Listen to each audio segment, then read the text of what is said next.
Welcome back. This is Friday lunchtime. Now, to say that South African media is in trouble right now is probably an understatement. Consider this.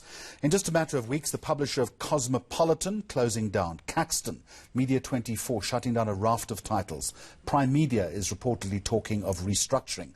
The South African National Editors Forum has started a fund to help journalists who will inevitably be out of work.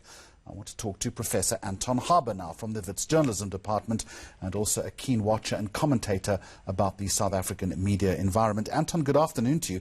I think it's fair to say that COVID-19 is probably hastening the death of print, but are you surprised at the speed at which these closures are happening?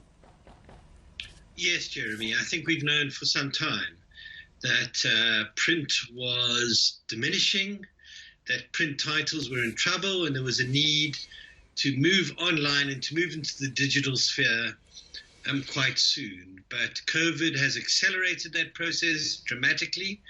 So we are seeing a number of titles closing down or in danger of closing down. And this is terribly worrying because you have to ask whether we are ready, we are prepared to take the audience online in this country. And keep going the kind of journalism we need. What's going to pay for? How are we going to fund? How are we going to ensure the flow of information that's so critical to fighting COVID, to building our economy, and to protecting our democracy? And it's the age-old debate, Anton, isn't it, that society is ultimately the loser as voices are shut down. They don't even have to be critical voices, just different perspectives on life and society. That's absolutely correct. It's just the flow of information, the information we need every day to deal with our lives, as we say, our democracy, our society, our economy. Without it, the attempt to take this country forward and to deal with these crises that we're facing is diminished. I think you're already seeing an impact on the coverage by lots of our media of the crisis we are facing, the health crisis we are facing.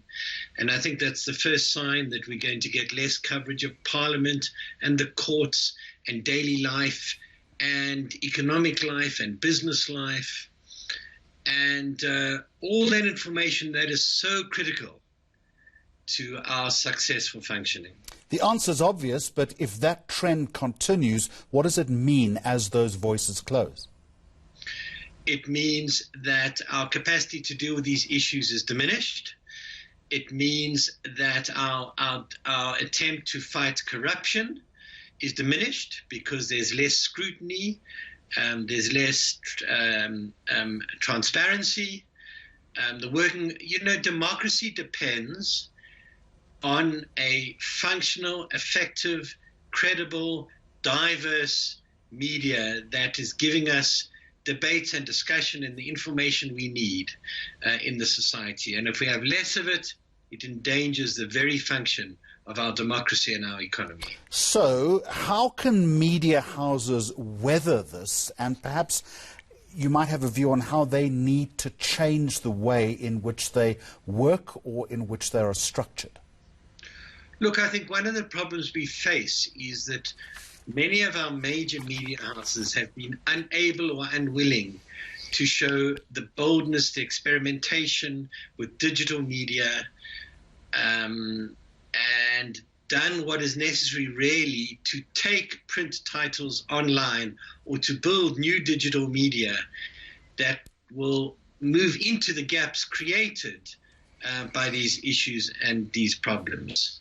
Where there is success around the world, it's in those media institutions that have invested in essential, good, high-quality, unique journalism. And we don't have enough of that in this country. We're seeing tragic situations where some important independent titles are threatened, their independence is threatened, their lives are threatened. I think as a society we need to wake up and see the potential harm this is causing and say we can't leave these up to the media houses, we can't leave these up to journalists alone. This is a social and economic problem that we have to tackle as a society. Just a final one. As these behemoths are struggling, is there perhaps a silver lining here? Could it pave the way for newer and perhaps more nimble players? Well, yes, the internet and social media and digital media does open the opportunities for many more voices to emerge on those platforms, particularly where gaps are being left open. So it's very interesting at the moment that we're seeing some of the most important and best coverage coming from non-profit, specialist, small units, investigative units, health reporting units, environmental reporting units, and they are filling some of the gap, and they are doing it, a lot of it, with money they get not from the marketplace, but from foundations and philanthropists. So things are changing, and people are moving into these gaps. And so there's very interesting developments that we have to watch and encourage, and look for new ways and new models to ensure that we have the kind of journalism we need in this society. All right. Professor Anton Harber, I'm going to leave it there. Thank you very much for the insight. Professor of Journalism at the Wits University.